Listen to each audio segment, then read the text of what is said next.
وہ جس احمدی خاتون کا پہلے سوال پیش ہوا ہے زیادہ اولاد کے بارے میں، انہی کا دوسرا سوال یہ ہے کہ بے اولاد عورت اولاد والی عورتوں کے مقابلے میں کم تر کیوں سمجھی جاتی ہے، جبکہ یہ بات اس کے اپنے بس میں تو نہیں ہوتی؟ ہاں کئی چیزیں اپنے بس میں نہیں ہوتی پھر بھی کم تر سمجھی جاتی ہیں. بیوی کو چھوڑو، بھینس کے بچے نہ ہوں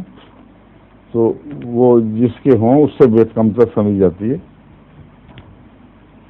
بات فضیلتیں ہیں جو طبی فضیلتیں ہیں اور زندگی کے اونچ نیچ سے تعلق رکھتے ہیں، اس میں اختیار یا قصور کی بحث ہی نہیں اٹھا کرتے. اب اگر یہ منڈی میں چیز خریدنے جائیں اور گوبھی کے 2 پھول ہوں اور ایک ذرا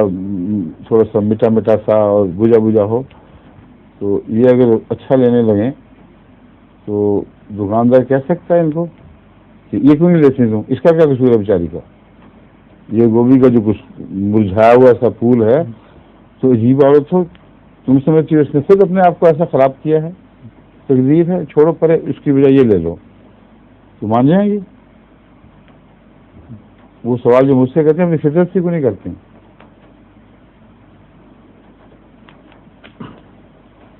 حضور 2 حدیثیں ہیں، ایک ہے لیسا بینی و بینا، لیکن شادی کی بات اگر نہ ہو تو اس سے تحقیر کا سلوک کرنا سسرال کا، یہ اپنی ذات میں گناہ ہے. اختیار کے وقت ایسی عورتوں کو ڈھونڈنا جن میں زیادہ صلاحیت ہے ہرگز گناہ نہیں، لیکن اگر حادثے کے طور پر شادی ہو جائے اور ایسی عورت نکلے تو زیادہ سے زیادہ اپنا یہ حق استعمال کر سکتا ہے مرد کہ دوسری شادی کر لے، مگر اس بنا پر اس کو سزاوار کرنا اور نشانہ بنانا یہ جائز نہیں ہے. یہ ایک الگ مسئلہ ہے بالکل. طبعاً اس کو اختیار نہ کرنا یہ بالکل الگ بات ہے، مجبوری ہے، اس میں یہ نہیں کہہ سکتے کہ اس کا کیا قصور ہے، اس کو یہی لے دو تم. بانج کا علم بھی ہوتا ہے بعض دفعہ، اس کے باوجود لوگ علم کے باوجود یہ بحث نہیں اٹھایا کرتے کہ اس کا قصور تھا کہ نہیں بانج ہونے میں شادی کروں یا نہ کروں. تو جو واضح قسمیں ہیں ان میں تو بات کھل جاتی ہے، لیکن اس کو ذلیل کرنا، اس سے بے حرمتی کا سلوک کرنا یہ بہت بڑا گناہ ہے اپنی ذات میں. اس لیے اس کی دلداری رکھنا، اس کے ساتھ اس نے سلوک کرنا یہ اسلامی اخلاق ہیں. اور اگر خامن لا علمی میں ایسی عورت سے شادی کر بیٹھے تو اس کا حق ہے کہ وہ دوسری شادی کرے،